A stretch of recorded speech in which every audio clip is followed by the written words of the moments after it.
Hai,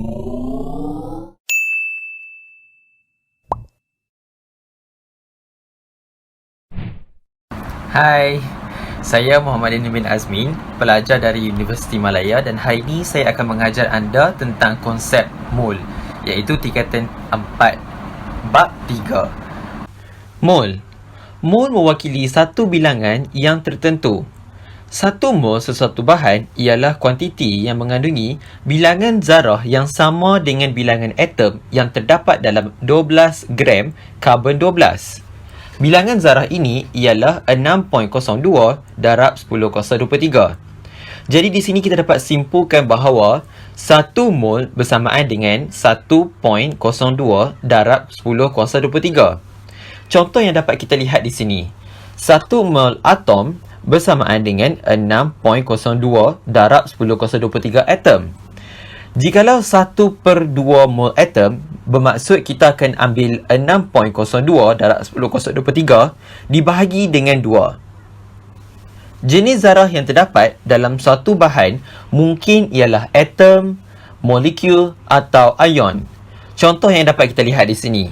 2 mol besi bersamaan dengan 2 darab 6.02 darab 10^23, iaitu jawapan yang kita akan dapat ialah 1.204 darab 10^24 atom besi. Jikalau 1/4 mol besi, bermaksud 1/4 darab 6.02 darab 10^23, dan jawapan yang kita akan dapat ialah 1.505 darab 10^23 atom besi. Kita teruskan ke slide yang seterusnya, iaitu bilangan mol dan bilangan zarah. Kita telah belajar bahawa mol mewakili satu kuantiti, iaitu 1 mol bersamaan dengan 6.02 darab 10^23. Nombor 6.02 darab 10^23 dan nilai ini digelar sebagai pemalar Avogadro. Jika dalam satu soalan kita diberi bilangan mol bahan dan disuruh mencari bilangan zarah dalam bahan itu, kita boleh mendapat jawapan dengan mendarabkan bilangan mol bahan itu dengan pemalar Avogadro. Sebaliknya, jika bilangan zarah diberi dan disuruh memberi bilangan mol, jawapan boleh diperolehi dengan membahagikan bilangan zarah dengan pemalar Avogadro. Contoh, cari bilangan zarah yang terdapat di dalam 2.5 mol emas. Bilangan atom bersamaan dengan mol darab Avogadro constant, iaitu pemalar Avogadro. 2.5 darab 6.02 darab 10^23 bersamaan dengan 1.505 darab 10^24.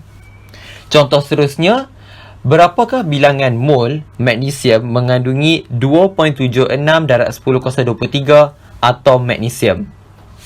Jadi di sini kita nak mencari mol. Formula yang kita telah tahu, mol bersamaan dengan bilangan atom bahagi pemalar Avogadro. 2.76 darab 10^23 bahagi 6.02 darab 10^23, dan jawapan yang kita akan dapat ialah 0.46 mol. Baiklah, untuk memudahkan anda menghafal formula bagi bilangan mol dan bilangan zarah, telah saya sertakan segitiga yang dapat kita lihat di sini. Okey, contoh kalau soalan ingin mencari bilangan zarah, bermaksud mol akan didarab dengan pemalar Avogadro. Jikalau soalan ingin mencari mol, bilangan zarah kita akan dibahagikan dengan pemalar Avogadro. Okey, baiklah, kita selesai tentang bilangan mol dan bilangan zarah. Jadi kita masuk kepada bilangan mol dan jisim bahan. Jisim molar satu bahan ialah jisim satu mol bahan itu. Nilai jisim molar satu bahan adalah sama dengan jisim atom relatifnya dalam unit gram. Unit untuk jisim molar ialah gram per mol. Jisim molar biasanya diberi di dalam soalan dalam bentuk atom relatif. Contoh yang dapat kita lihat. Cari bilangan mol atom yang terdapat dalam 4.6 gram natrium ataupun sodium. Nampak kita di sini, soalan di sini telah diberi atom relatifnya, iaitu bersamaan dengan 23. Jadi bila kita perlu cari mol, bermaksud 4.6 gram dibahagi dengan 23 dan jawapan yang kita akan dapat ialah 0.2 mol. Baiklah, untuk bilangan mol dan jisim bahan pula, segitiga yang dapat kita lihat di sini. Jikalau soalan ingin mencari jisim, bermaksud berdasarkan segitiga ini, mol kita akan berdarab dengan jisim molar. Jika soalan ingin mencari mol, maksudnya berdasarkan segitiga ini, jisim akan dibahagi dengan jisim molar. Dan yang terakhir, bilangan mol dan isi padu gas. Jumlah gas yang sama menepati jumlah ruang yang sama. Isi padu molar gas ditakrifkan sebagai isi padu gas mol satu keadaan tertentu. Contoh pertama, suhu bilik iaitu 25 degree Celsius, tekanan 1 atm. 1 mol gas mengandungi isi padu 24 dm3 iaitu bersamaan dengan 24,000 cm3. Jikalau suhu standard 0 degree Celsius, tekanan pada 1 atm, 1 mol gas mengandungi 1 isi padu 22.4 dm3 juga bersamaan dengan 22,400 cm3. Contoh yang pertama, berapakah isi padu pada suhu bilik dan tekanan room temperature iaitu pada suhu bilik yang akan ditampung oleh 2 mol gas oksigen? Maksudnya kita ingin cari isi padu gas. Isi padu gas bersamaan dengan isi padu mol darab isi padu molar. Isi padu mol yang telah diberi ialah 2 mol. Darab dengan isi padu molar pada suhu bilik 24 dm3 bersamaan jawapan yang kita akan dapat ialah 48 dm3. Okey, dan yang terakhir, bilangan mol dan isi padu gas. Formula yang telah diringkaskan dalam bentuk segitiga ini juga. Jikalau soalan ingin mencari isi padu, bermaksud mol kita akan darab dengan isi padu molar. Jikalau soalan ingin mencari mol, isi padu akan dibahagikan dengan isi padu molar. Hello there, I'm Azwan Aizi. Today I'm gonna teach you guys a subtopic of chapter 3 in chemistry, which is empirical and molecular formula. So let's start. Empirical formula is a chemical formula that shows the simplest ratio of atoms of the elements present in a compound. The keyword that you need to remember here is the simplest ratio of atoms. But molecular formula is slightly different with empirical formula, where it is a chemical formula that shows the actual number of atoms of each element in a molecule, and the keyword will be the actual number of atoms. Now let's move to the example. 18.3 grams sample of hydrated compound contain 4.0 gram of calcium, 7.1 gram of chlorine, and 7.2 gram of water only. Calculate its empirical formula. As in the question, there are 3 elements stated, which are calcium, chlorine, and water, and also their own mass. Firstly, what you need to do is draw a table and make sure each of the first row would be the element, mass, number of moles, simplest ratio of moles, and the empirical formula. After that, fill the elements column with the elements stated in the question and do the same thing with their own mass. So, the number of moles can be searched by using mass divided by molar mass of the elements, and the simplest ratio of moles is the number of moles of the elements divided by the smallest value of moles between the elements. So, based on the calculation, the smallest value of moles between all of them is calcium. Hence, the empirical formula will be CaCl2 times 4H2O. What is the relationship between these two formula? Okay, The relationship between empirical and molecular formula is molecular formula equals to empirical formula times n. What is n? Basically, n is a positive integer and can be calculated with this formula. N equals to molar mass divided by mass of empirical formula. So, to find the molecular formula, just calculate the value of n and multiply the empirical formula with the value of n. I think that's enough to cover for empirical and molecular formula subtopic. I'm Azwan Haizi. Stay safe. Thank you. Till see you next time. Luck. Okay, Assalamualaikum warahmatullahi wabarakatuh. Nama Akak Anak Anisha binti Baharudin. Jadi hari ini Akak akan mengajar tentang persamaan kimia. So sebelum kita teruskan lebih lanjut, biar Akak terangkan dulu apakah itu persamaan kimia. Okay, jadinya persamaan kimia menerangkan identiti dan hubungan jumlah reaktan dan produk dalam tindak balas kimia. Sama seperti formula kimia, persamaan kimia menyatakan hubungan kuantitatif. Okay, jadinya kalau dia dapat soalan tentang persamaan kimia ni, contohlah dia bagi dalam perkataan, dia tak bagi langsung apa-apa dalam bentuk formula kimia. Jadinya first step adik kena buat adalah tulis persamaan dalam perkataan tu dulu. Adik kena fikirlah macam mana dia punya tindak balas tu berlaku. So macam kat sini, tindak balas dia adalah hidrogen bertindak balas dengan oksigen akan menghasilkan air. So bila adik dah buat dia punya persamaan dalam perkataan macam gini, so step yang kedua adalah adik tulis formula kimia bagi setiap reaktan dan produk. So macam kita tahu, hidrogen dia punya formula kimia adalah H2. Oksigen formula kimia dia adalah O2. Manakala air dia punya formula kimia adalah H2O. Jadinya step yang ketiga, kita pastikan persamaan tu seimbang. So kita tengok kat sini, kita kaji persamaan kita tu seimbang ke tidak. Kita tengok persamaan dekat reaktan dengan persamaan dekat produk. Macam dekat bahagian reaktan ni, kita punya atom hidrogen ada 2. Kita punya atom oksigen ada 2 juga. Tapi bila kita tengok dekat bahagian produk, kita punya atom hidrogen ada 2. Tapi kita punya oksigen ni ada 1 sahaja. Jadinya kat sini menunjukkan yang persamaan kita tidak seimbang. And then, apa kita kena buat? Kita seimbangkan persamaan dengan menyesuaikan perkali di hadapan formula kimia.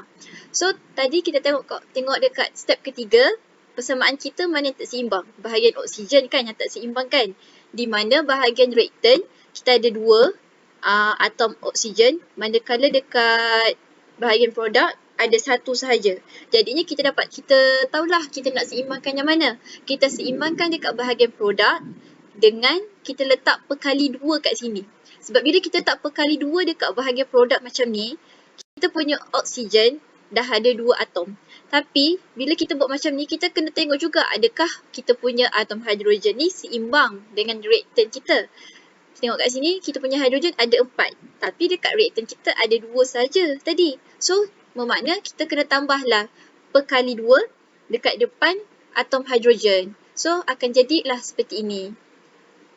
So, bila kita dah seimbangkan, kita tulis keadaan fizikal untuk setiap reaktan dan produk. Macam hidrogen, kita tahu hidrogen ni adalah gas. So, kita letak G kat sini.